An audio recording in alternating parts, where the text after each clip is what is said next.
Hello. Hello. Makadi yenyu. Makadi. Ndini. Ndini Majilimba. Ko imimi ndimani. Wekupi. Mugurupu rei.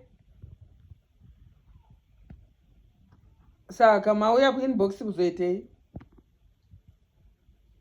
Muri kudei. Imi asi munondishurira. Munondishura here imi. Ha? Mongotaura nemunhu wamusingaziye zvinhu zvamunenge muchingoda imimi.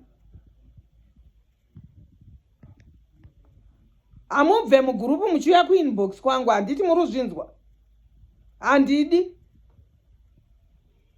Kupindire mugurupu rachona iroro makandipinza ndimi. Handidi bainini. Haikona kuuya ku inbox kwangu, I don't like that. Handizvifarire. Majilimba chichichi. Nonsense man. Mama. Nai.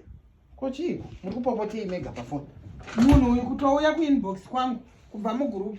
Hanzi chi? Majilimba ndinongoona kunaka kwenyu, runako rwenyu. Munoona runako rwangu rwechi? Hanzi chi? Munogeza.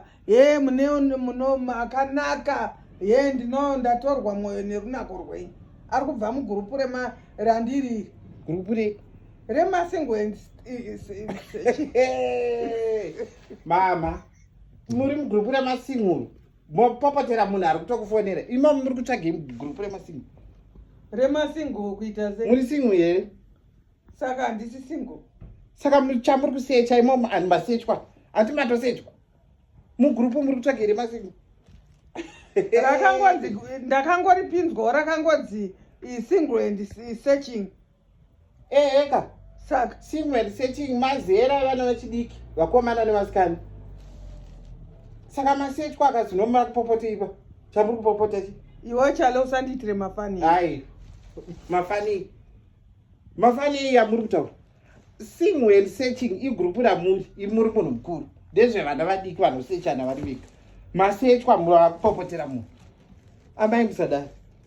Musadaro ini. Siyanai nemafoni ndezvevana vadiki. Zvemafoni siyanai nazvo.